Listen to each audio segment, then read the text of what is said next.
So UFC 280 went down on Saturday night. We saw Islam Makhachev execute father's plan to a T, and he is now the new lightweight king, defeating Charles Oliveira in the second round via arm triangle choke. We saw Aljamain Sterling successfully defend his bantamweight title against TJ Dillashaw, one-way shutout in that fight. And then we saw Suga Sean O'Malley get the controversial decision win over Petr Yan. I'm here to talk about everything that went down on Saturday night. But before I do, my name's Rahul J. Chan. This is the Battle Camp. Thank you very much for joining me.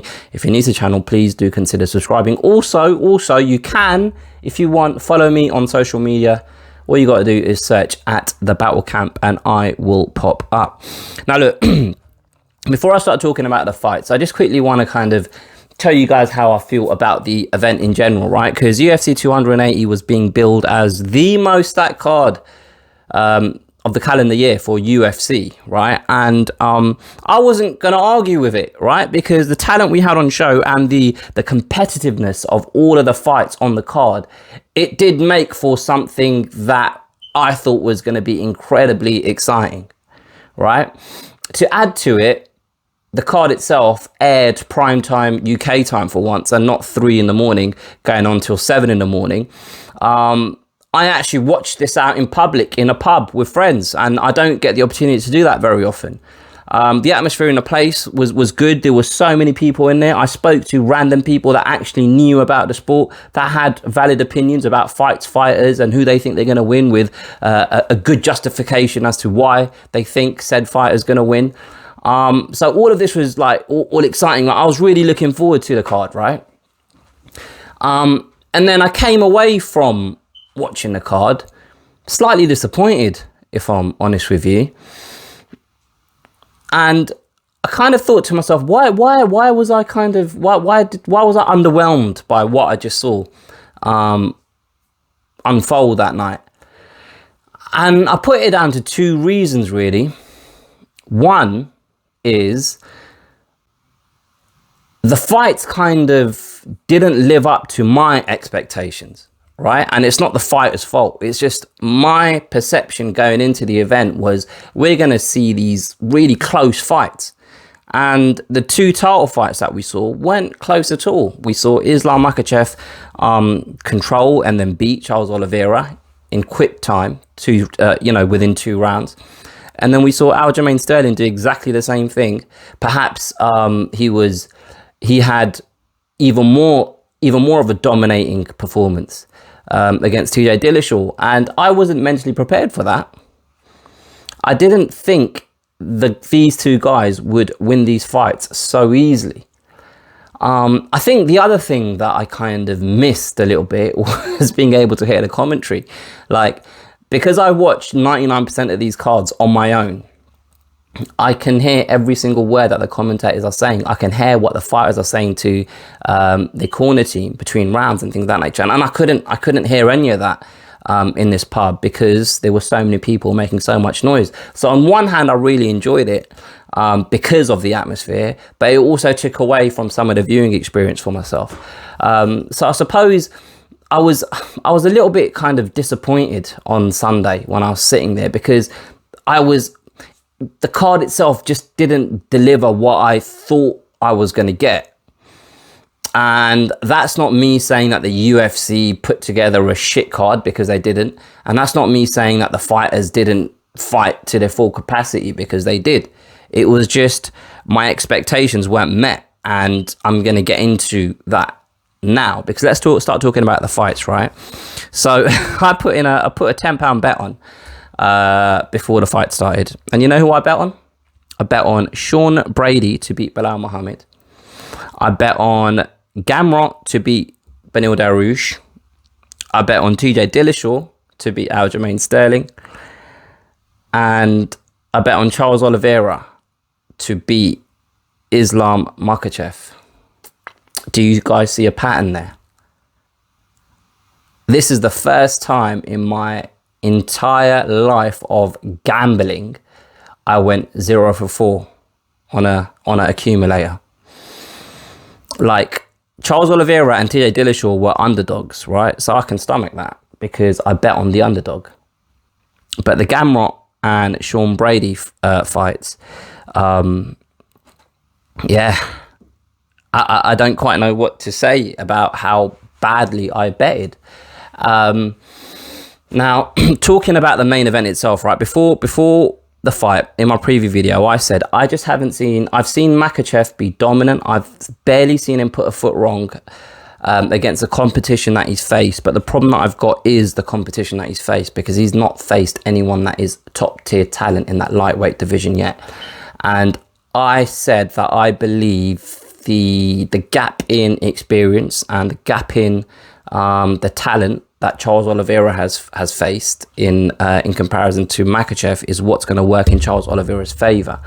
I also said that we don't know where Makhachev's ceiling is, and he might just be that guy. He might just be that damn good, but I just haven't seen it, which is why I thought Charles Oliveira was going to win, right? What we actually saw on Saturday night is Makhachev, he actually landed the more damaging strikes on the feet. And when the fight hit the ground, and not even just on the ground, when they were grappling against the fence, and then when it hit the ground, we saw a very, very, very dominant display from Makhachev. I don't know if I said this in my preview video, but the way I compare Makhachev to Khabib is a mauler, right? Because he will improve position on the ground by hook or by crook, and that's by brutal strikes, and that's by just sheer force and brute, as well as obviously the technique. I don't really see Makhachev as a mauler. I see him more as a guy that is kind of like a snake. And I don't know what snake it is, but you know, one of them big snakes that just squeeze and then move and then squeeze more and then squeeze more until you're just tangled up and you can't do anything about it. He's more controlled, and in my eyes and my untrained eyes, he's more technical on the ground. And prior going into the fight, I thought that would be something that would benefit Oliveira. If I'm putting Oliveira against Khabib and then Oliveira against Makhachev, in my head I thought Oliveira would have an easier time against Makhachev just because he's less brutal with the strikes, etc., etc.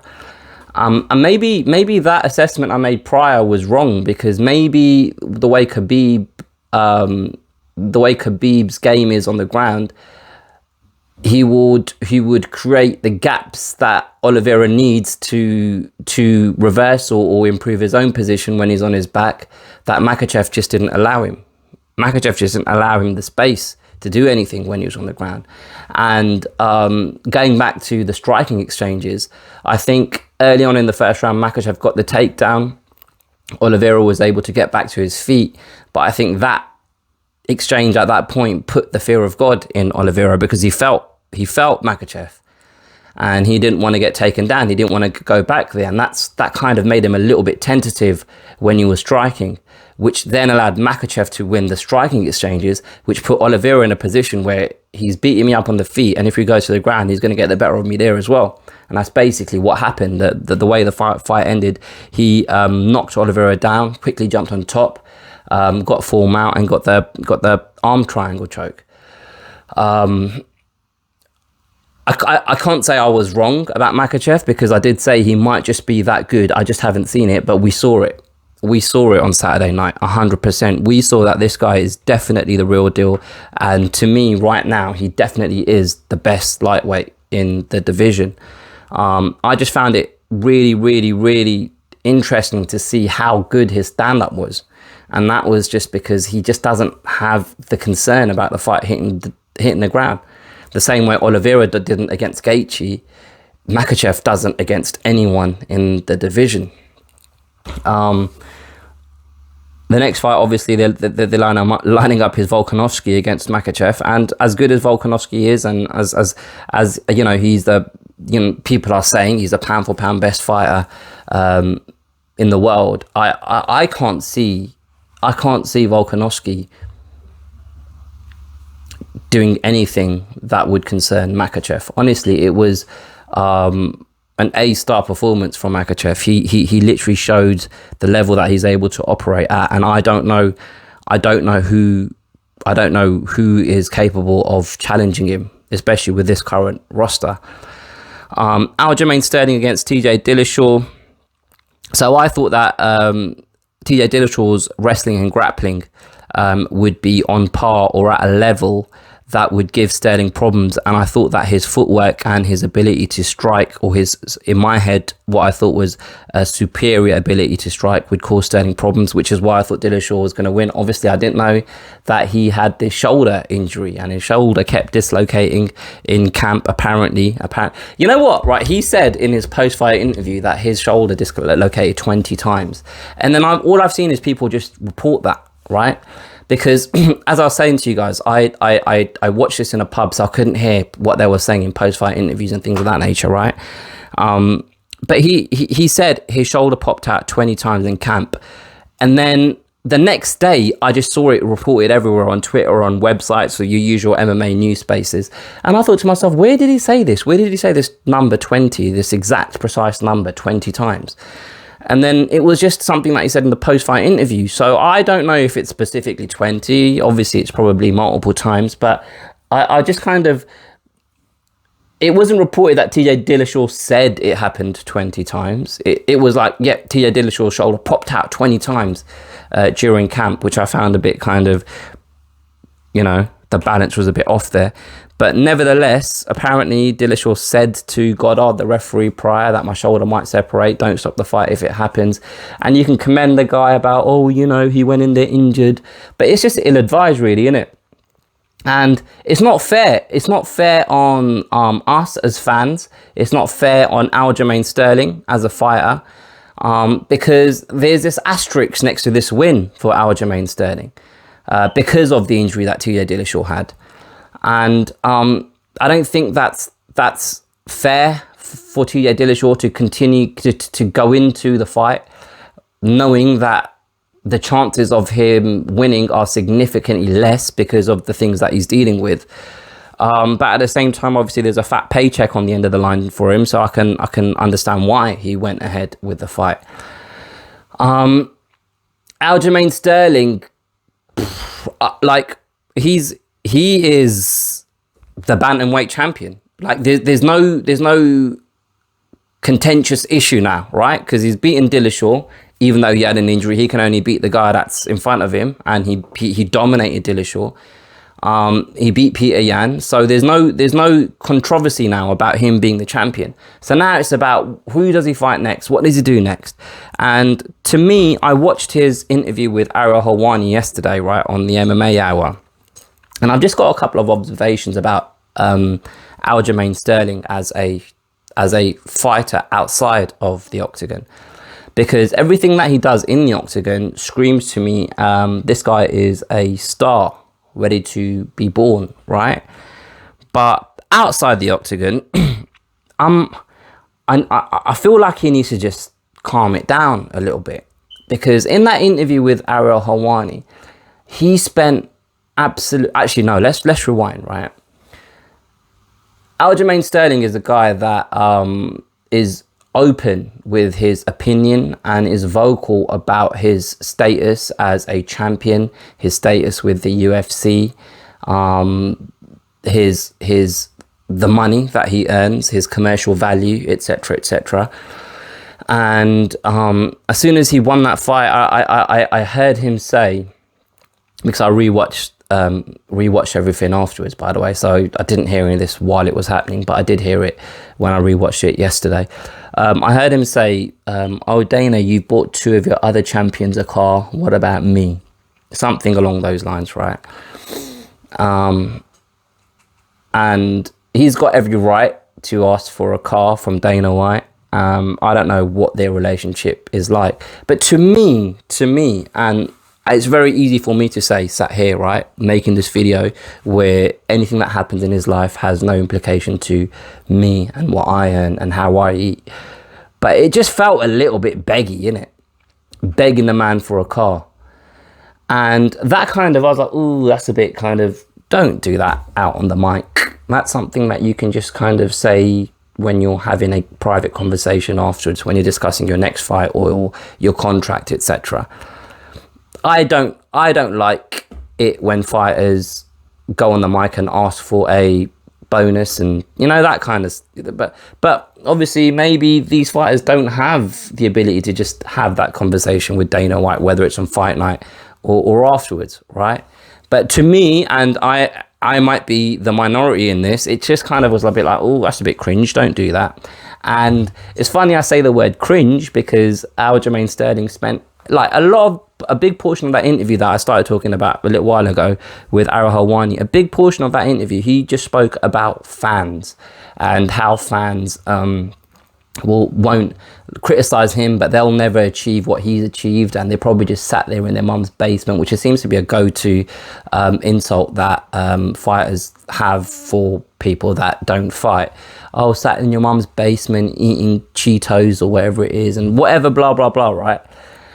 And to me, I just feel like Ariel Helwani was basically saying, don't you think you should just block all that out? Don't read comments, whatever, right? I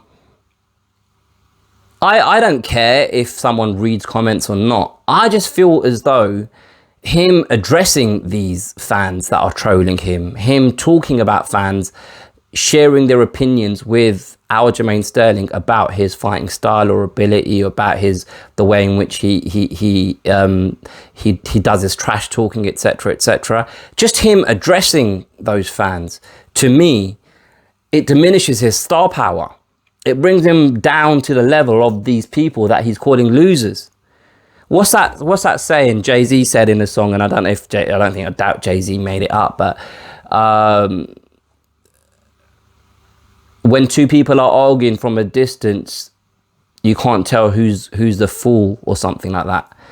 And this isn't from a distance, it's very close. You're bringing yourself down onto the level of these trolls and trying to engage in a discussion, argument, debate, whatever you want to call it, off the basis of an evaluation that this person has made that might not even have a level of intelligence to come to a conclusion worth debating. Right? You're the fucking world champion. Why if you're the best fighter in the world at 135 pounds, why are you sat there arguing with someone on Twitter? And it's easy to say, I don't care, I find it fun, whatever it is, right? Which is fine. All I'm saying is, if you want to be treated like a star, fucking carry yourself like a star. Carry yourself like a star. Don't get involved in this bullshit. Be elusive, like be unattainable, be that guy, you know? And don't just air all your dirty laundry out in public. Dana, two other champions got a car. Where's my car? God damn it. Whatever the fuck it is he said. Just concentrate on training, concentrate on your podcast. Like Aljamain Sterling does share some very insightful opinions when he's breaking down fights, when he's talking about things on his podcast. That's all well and good. Just don't do the beggy stuff, man, in my opinion anyway. And who am I? Nobody. But I can still share an opinion, and I feel like I've justified my opinion in the stuff that I've just said. Who knows who he's fighting next, whether it's Sean O'Malley, whether it's Henry Cejudo, I don't know. But Aljamain Sterling, and I need to say this, is a guy that I'm invested in, is a guy that I'm a fan of. I've said this repeatedly over and over again, but just because I'm a fan of someone, just because I like someone's personality, it doesn't mean that I can't sit here and say, I wish this guy who I'm a fan of did this differently or didn't do this, which is what I'm basically saying about Aljamain Sterling. I feel like it would work in his favor. I feel like it would make him a bigger attraction as a fighter and help him commercially with the UFC. But what do I know?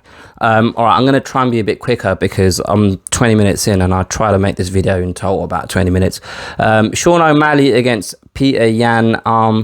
Not surprising, but surprising in certain ways. I didn't expect Petr Yan to commit to grappling and trying to take Sean O'Malley down as often as he did. I thought Petr Yan would have more success on the feet than he did. Sean O'Malley, I didn't really doubt that he had heart as a fighter, but we just didn't know whether he had a chin, which he clearly showed he did have. I mentioned obviously that this is a controversial decision victory. I'm not gonna lie to you guys, man. I was barely paying attention when I watched this live, and then I watched it again whilst I was working, and whilst you're typing and looking up, it's hard to really focus and pay attention. What I will say is it was a really, really, really entertaining fight, and Sean O'Malley has arrived in that top tier region of the bantamweight division. That's not to say that he's a champion in weighing. That's not to say if he was to fight Aljamain Sterling, I think it would be another one-way shutout in Aljamain Sterling's favour. Having said that, Sean O'Malley has shown a side to his game that I didn't know existed, similar to how Islam Makhachev did against Charles Oliveira. Sean O'Malley is young, but not young, because I think he's like 29 or something now. Let me just double check this.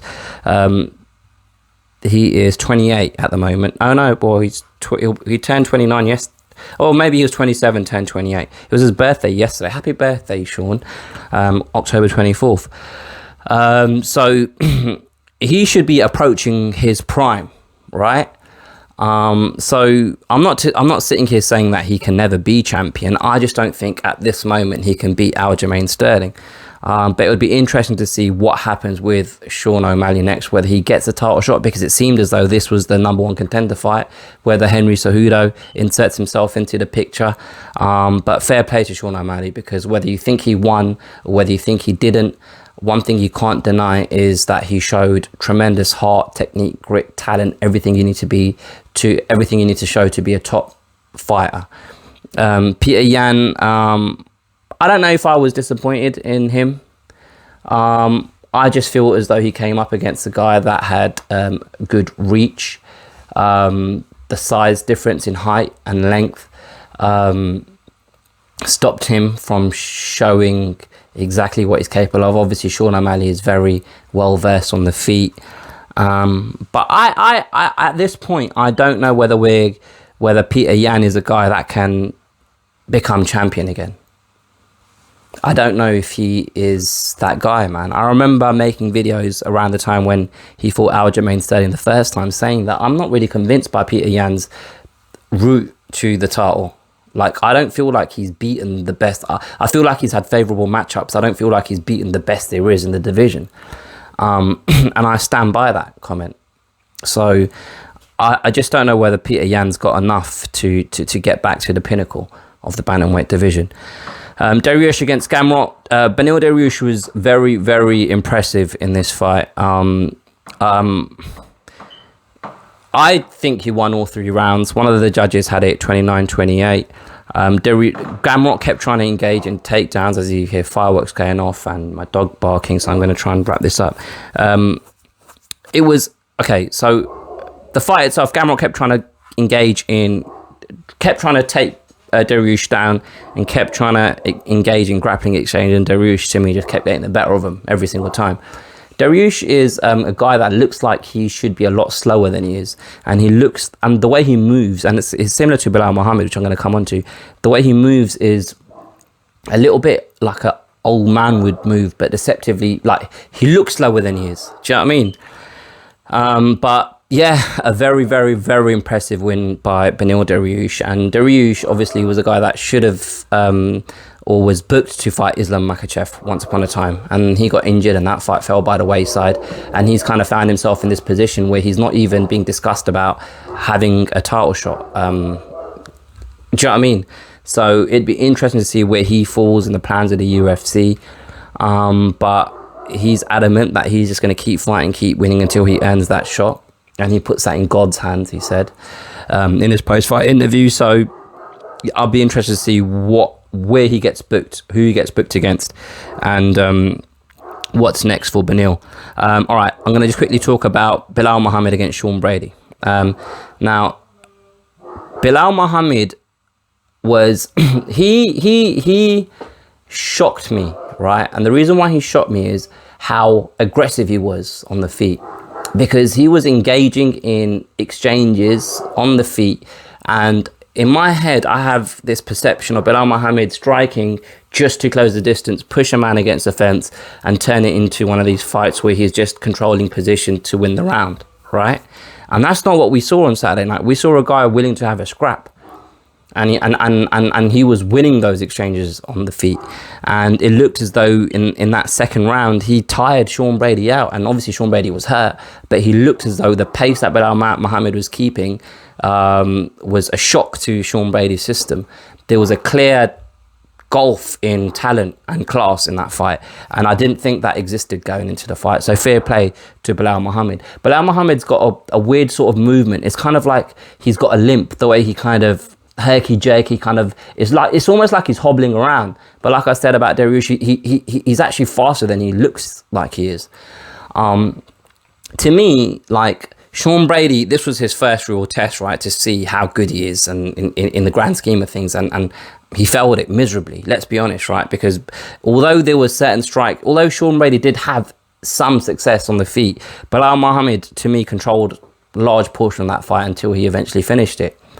But I just want to say, like, when Leon Edwards fought Belal Muhammad, and I know it was on short notice, but when he fought Belal Muhammad, the way Leon Edwards just pieced him up and was just beating him up effectively until obviously the injury happened.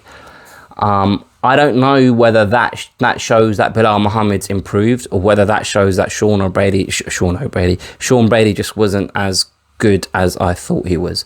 Now, I know Belal Muhammad's been training with Khabib and his boys over there, who are guys that aren't renowned for their striking, but perhaps they've instilled something in his mindset in terms of the kind of game plan, or the way he kind of approaches fights, and the fact that it felt as though he was a safe fighter before this fight, and in this fight he showed that he's willing to close the show, like he did in the second round, right?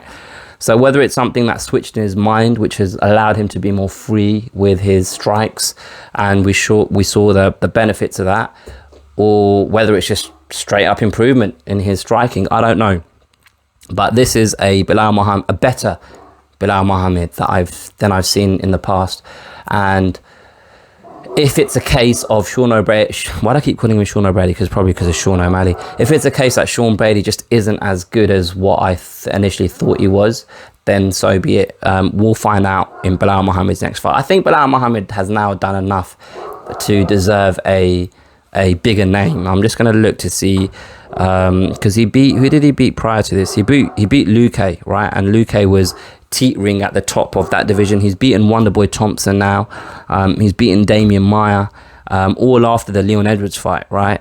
So he's now in a position where he should be fighting, I don't know, a Masvidal, a Colby Covington, a Khamzat, and he's been calling Khamzat out, right? So these are the kind of names left, because otherwise he's just fighting backwards again. So he's got to fight someone that is in that kind of, maybe not directly in the title picture, but near it. Do you know what I mean? So I'd be interested to see who he fights next, whether the UFC just try and give him another name, or whether, just another fighter, or whether they try and give him a fight that puts him on the title trail. Quickly, the last fight that I want to talk about is Krylov against Ozdemir, just because it was really entertaining.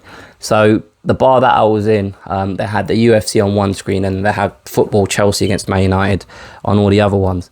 And I was watching the football, and then that fight started, and I saw them just go at it in the first round straight away. I just saw them both throwing, and Ozdemir was trying to no time him, because it looked as though he just had his foot on the gas, 0 to 60 straight, within the first couple of seconds, just throwing like power shots.